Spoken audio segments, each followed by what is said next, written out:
bicara yang sudah memaparkan beberapa hal tadi. Jujur kami dari Walhi NTB setelah mendapatkan undangan ini gembira. Gembiranya di mana? Karena judulnya ini luar biasa, mendorong tata kelola. Kalau tata kelola itu hulu hilir, Pak. Artinya kita akan membahas banyak hal dan komprehensif tentang tambang ini. Baik itu soal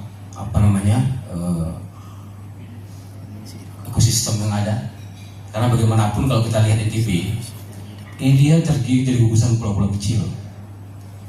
Artinya biofisiknya, itu bentang alamnya itu sangat sensitif. Disentuh saja, kalau kita lihat di sungai kita di Lombok aja misalnya, sangat pendek. Dia dari sangat cepat ke laut. Sehingga kalau terjadi satu aktivitas yang mengganggu saja, itu pasti akan berakibat berdampak pada lingkungan dan masyarakat sekitarnya secara cepat. Ini yang kami masukkan tentang tata kelola tadi itu. Begitupun juga di Pulau Sumbawa, yang utara mungkin banyak daratan, yang selatan yang banyak pegunungan. Begitupun juga di Sumbawa. Kami gembira ketika misalnya kita akan bahas yang komprehensif tentang tata kelola tambang. Tapi sampai di sini kami lihat pembicara hanya mengomongkan hal-hal teknis yang seolah-olah tambang menjadi solusi satu-satunya untuk keluarnya masyarakat dari kesejahteraan di NTB, dari kemiskinan.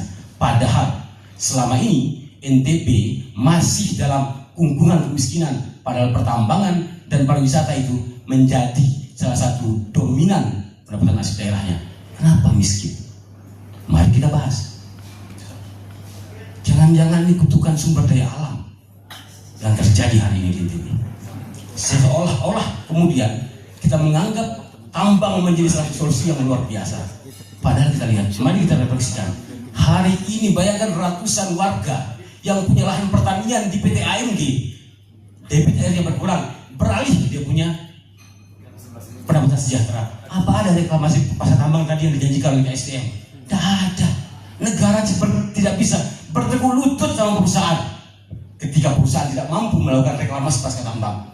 Hasil investigasi Walhi, 25 hektar kubangan bundarannya itu tidak bisa direklamasi. Apa ada tata kelola yang baik di NTB hari ini? Kemudian kita beralih ngomong tentang tambang rakyat. Bagaimanapun juga, yang namanya tambang itu skala besar kecil pasti merusak. Sudahkah kita bicara mitigasi bencanaan di NTB ini? Bayangkan 2022 sampai 2024 sampai ratusan kali bencana alam terjadi di NTB. Sudahkah kita pikirkan itu? Kami bukan tidak setuju. Saya kira perspektif keadilan, semua yang disampaikan tadi tentang semua sumber-sumber pendapat sumber daya alam yang diberikan pada rakyat, kami sepakat itu. Tapi konteksnya adalah hari ini, apakah memang satu-satunya tambang yang menjadi solusi keluarnya masyarakat kita dari kemiskinan di NTB? Padahal berbanding terbalik dengan keadaan AMNT, belum lagi yang di Hulu Dompu, belum lagi tambang-tambang ilegal yang di belakangnya itu hasil investigasi kami itu ada oknum-oknum baliknya. Itu hanya menyisakan kerusakan dan kerugian. Apakah pernah dihitung kerugian dan kerusakan yang akan ditimbulkan pasca tambang? Jangan kita hanya menghitung keuntungan, hitung kerugiannya, hitung apa yang dampaknya yang akan terjadi, baru kita menentukan sikap. Tapi kami mendukung kalau rakyat diberikan kesempatan untuk kemudian mengolah sumber daya alam. Tapi mari kita hitung sama-sama dulu.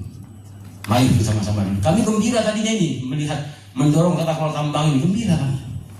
Tapi nyatanya di depan menganggap bahwa ini adalah hal yang gampang. Para pembicara menganggap hal yang sederhana.